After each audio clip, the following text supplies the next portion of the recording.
Bonjour et bienvenue sur ma chaîne Le Labo des langues d'Emma, et aujourd'hui on se retrouve pour une nouvelle vidéo.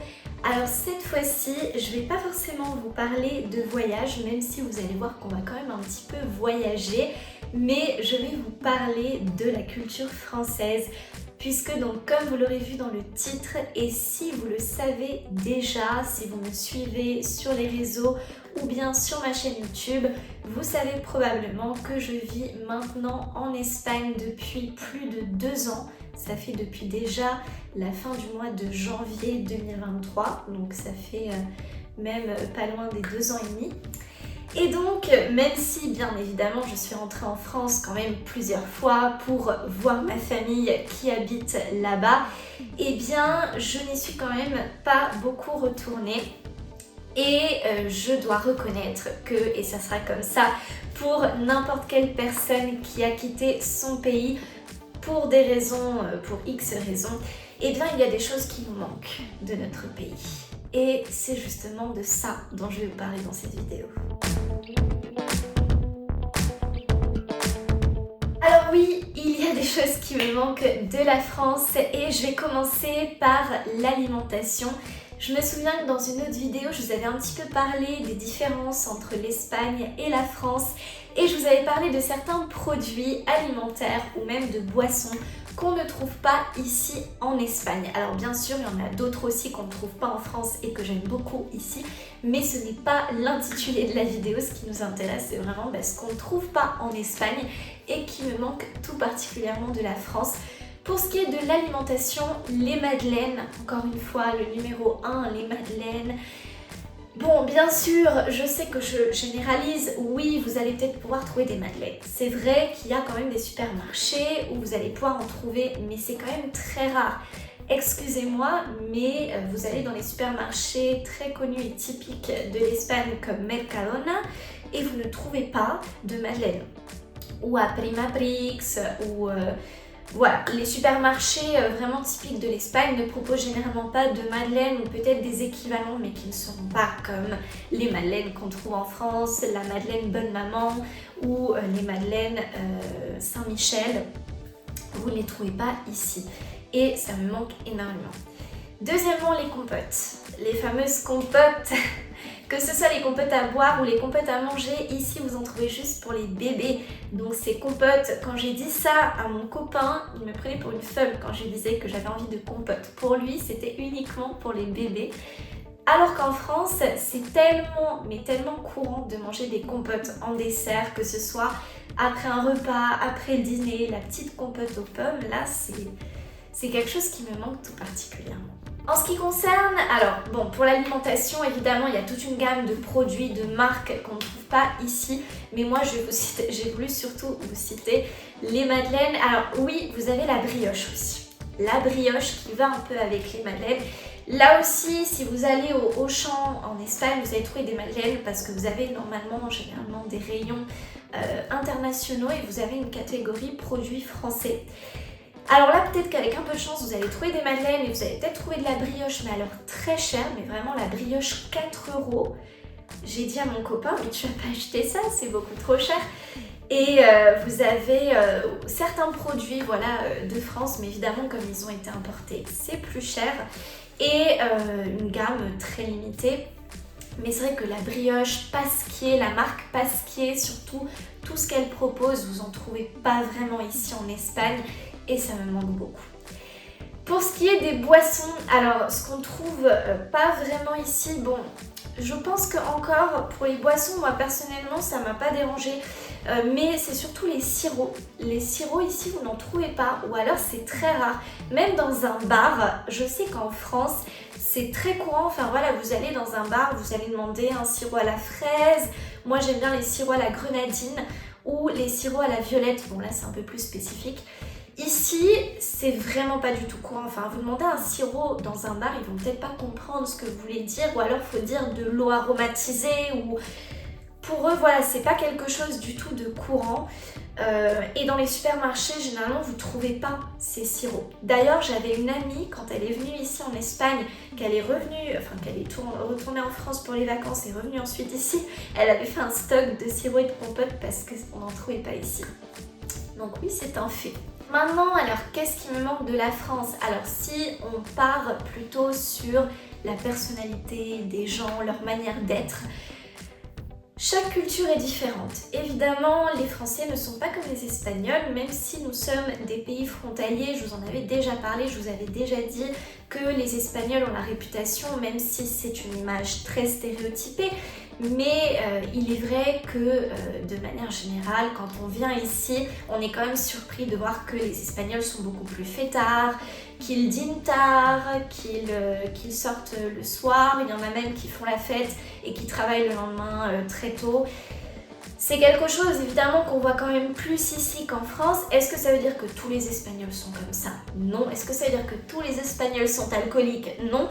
Mais c'est vrai qu'on voit plus de cas comme ça. D'ailleurs, il y a beaucoup plus d'accidents de la route, oui, en raison de l'alcool en Espagne qu'en France.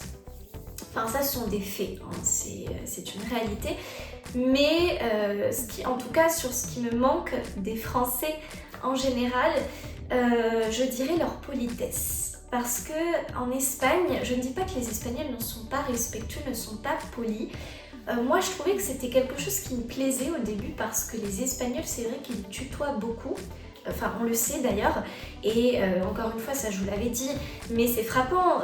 Moi, ça m'a quand même frappé au début quand vous n'êtes pas habitué de voir que vous allez à l'université et les élèves vont nommer les professeurs par leur prénom. Les professeurs vont toujours, voilà, dire tu. Le tutoiement qui passe dans les deux sens, c'est-à-dire que c'est pas juste le professeur qui tutoie l'élève. Encore ça, on pourrait le retrouver en France. Non, l'élève va aussi tutoyer l'enseignant. Ça, par contre, pour nous, ça serait quelque chose d'un peu déplacé, voire d'irrespectueux. Maintenant, chaque culture est différente, ça se respecte. Mais en revanche, ce qui me dérange, c'est pas tant ce tutoiement, parce qu'encore, on peut penser que c'est quelque chose de positif, on se sent plus proche de la personne, on crée une relation presque amicale. Ce qui est plus dérangeant, c'est que les Espagnols disent beaucoup de grossièreté. Et pour en avoir parlé avec quand même pas mal d'Espagnols, même eux le reconnaissent. Et j'en ai aussi parlé avec une personne qui vit en Angleterre et elle aussi, c'est ce qu'elle n'aime pas de l'Espagne, c'est que les Espagnols sont quand même très grossiers. Et moi, ça m'a frappée parce que par exemple, quand j'étais à l'auto-école en Espagne, je me souviens que mon professeur à un moment s'était énervé, bon je sais plus ce que j'avais fait, mais ça devait pas bien être méchant, mais il s'était mis à m'injurier et j'avais trouvé ça mais tellement malaisant et tellement stressant. Imaginez quand vous conduisez déjà, quand vous êtes en phase d'apprentissage, vous êtes quand même stressé. Moi j'avais la pression et là je vous avoue que j'avais juste une envie, c'était de me garer sur le côté et de lui dire mais non mais je peux plus, j'étais vraiment à la limite. Bon, j'ai eu mon permis, tout s'est bien passé et au final ce professeur, je l'aime beaucoup, mais je me souviens que ce moment, il m'avait quand même fait mal au cœur. Et pour reprendre la même personne qui vit en Angleterre, elle a vécu une situation similaire dans un commerce avec une dame qui l'avait vraiment critiquée, bon déjà parce que, sous-entendu parce qu'elle serait d'origine latino-américaine, et bien la commerçante du coup l'avait critiquée, soi-disant pour son origine, enfin que son origine aurait quelque chose à voir, ça c'est un sujet plus délicat. Mais en tout cas, qu'elle l'avait quand même critiqué, je sais plus exactement ce qu'elle avait fait, mais enfin voilà, simplement pour avoir touché un produit qu'il ne fallait pas toucher. Enfin, ce genre de choses que vous pouvez rencontrer, des situations, les personnes disent des grossièretés, vous pouvez trouver votre chef qui va dire des gros mots comme ça, ou même, vous vous dites, mais même dans des lieux tellement improbables, que ce soit dans un musée, ou que le fait que vous écoutiez ces grossièretés de la part de responsables ou de guides, c'est quand même quelque chose d'étonnant. Et personnellement, ce qui me manque de la France, c'est du coup ce côté-là.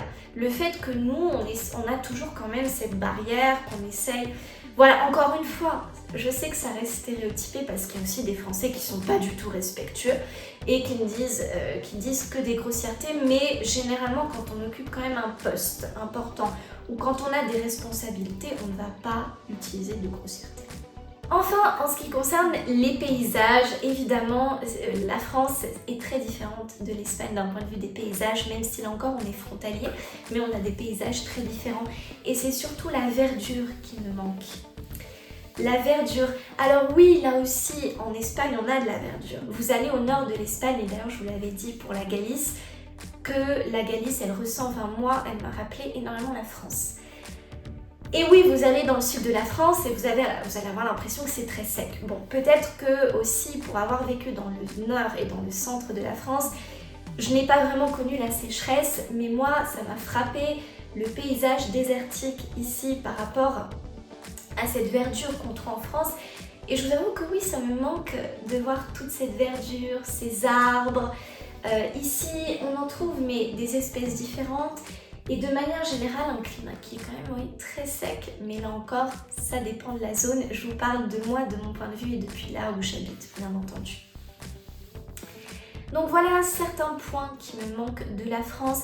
Bien entendu, ma famille, mes amis me manquent aussi beaucoup de la France. Il y a énormément de choses qui me manquent en France. Ce n'est pas parce que j'habite ici que j'ai décidé de faire une croix sur la France, que je n'aime pas la France, c'est faux. Mais voilà, on va dire que ce sont deux cultures qui sont très différentes, qui ont leurs points positifs et leurs points négatifs. Que les habitants, eux aussi, ils ont leurs points forts et leurs points faibles. Voilà, on a tous nos défauts et on a tous nos points forts et c'est normal. Cette vidéo, voilà, c'est pas pour vous dire qu'il y a une culture supérieure à une autre, bien au contraire, vraiment, voilà, toute culture me paraît unique et très intéressante. Maintenant, alors vous allez peut-être vous demander pourquoi est-ce que je suis restée ici. C'est une bonne question. Et ça pourrait faire le sujet d'une autre vidéo en fait. Pourquoi est-ce que je suis restée en Espagne, même si bon, j'en ai déjà parlé un petit peu finalement dans mes vidéos, mais il y a plusieurs raisons. Même s'il faut quand même dire que le principal facteur c'est d'avoir rencontré mon copain ici qui a énormément joué, mais j'ai quand même eu un coup de cœur pour l'Espagne et il faut dire que j'étais pas vraiment à ma place en France et ici je me suis sentie beaucoup plus incluse. Maintenant je pourrais vous faire une vidéo là-dessus si ça vous intéresse et que vous voulez en savoir plus. Voilà en tout cas donc pour cette vidéo, j'espère qu'elle vous aura plu et n'hésitez pas encore une fois à vous abonner à ma chaîne si vous aimez mes contenus, à laisser un commentaire, ça fera toujours plaisir. J'ai vu que ma vidéo sur l'Albanie vous avait plu, j'avais reçu des commentaires en privé. Donc si jamais vous aimez ce genre de vidéo, n'hésitez pas à le dire en public et j'essaierai de vous publier des contenus similaires. Et en attendant, je vous retrouve pour une prochaine vidéo. Ciao ciao!